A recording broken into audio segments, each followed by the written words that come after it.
All right. Thanks for joining us. So this is a short and sweet one. We're just going to we're going to briefly talk about wedding contracts Yep. and I'm not going to get too deep into this because I am not an attorney. I am not a This is lawyer. lesson 4. That's what I said. Oh, I thought you said 3. No, it's lesson 4. So this is about wedding photography contracts. Disclaimer, this is not legal advice. Please consult an attorney in your state for specific advice. Hey guys, I'm Chris and this is Ray. We are Dallas-Fort Worth wedding photographers with over 8 years of experience in the industry, and we are passionate about educating and equipping other photographers in their craft and business. Yeah, so one of the ways we are doing this is this series here on YouTube where we're going to teach you the foundational pillars that you need to make it as a wedding photographer. All right, so let's get into it.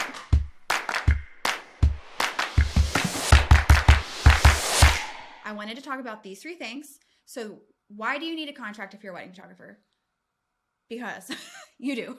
So if you don't have a wedding contract in place and something goes awry, either the client claims that you didn't fulfill a responsibility, then if you don't have a wedding contract, you can't prove what was included in their package.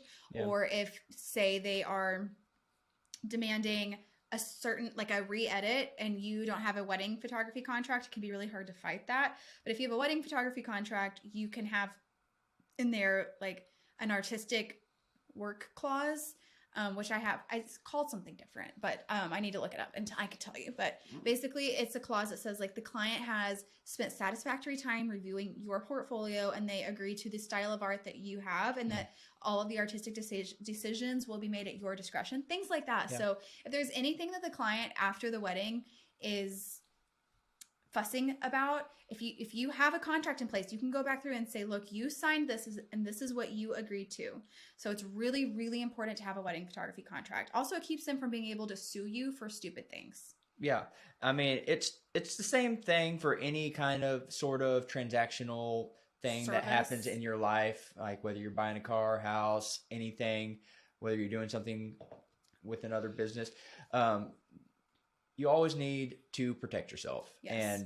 And contracts are intended to be mutually beneficial. They are. So there are things in their contract, otherwise nobody would ever sign them. But there are things in the contract that are meant to protect you and to protect your client. So it's protecting both of you guys. So if you lost their wedding photos, you should have, a client would be crazy to say, yeah, that's fine. If you lose my wedding photos, I don't need a refund. That would be crazy. So Correct. Most wedding photography contracts are going to have a clause in there about a limit of liability. So if you do lose their photos, that the liability that you were limited to is a refund, things like that. Yeah. So it's protecting you, it's protecting them. It is incredibly important to have a wedding photography contract. And Absolutely. There are plenty of places online that you can buy a template that you can tweak yourself and then submit to an attorney for them to review in your state. So you don't want to just buy a wedding photography template and then not have it checked over. So I will put some links in the description of this video to my favorite sources of wedding photography contracts.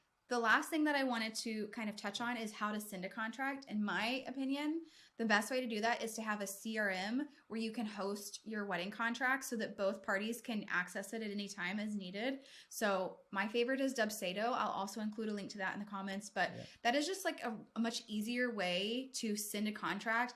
And I think it's easier than having something like DocuSign on top, like a CRM is going to be a central.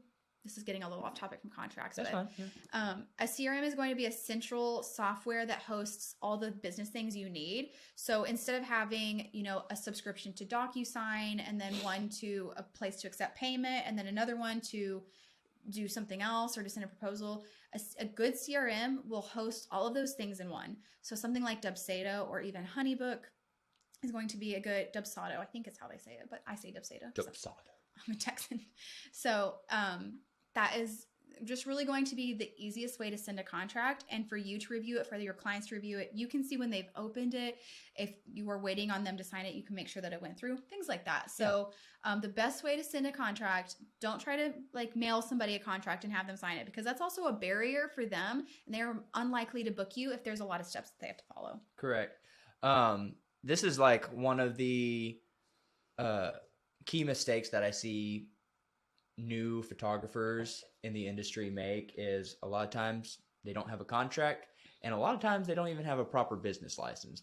So those two things are like common mistakes or that you need to do before you actually get started conducting this business, because it is a business, and this is how you protect it. And to that point, if you are second shooting, you should also have a contract with the person you're second shooting for.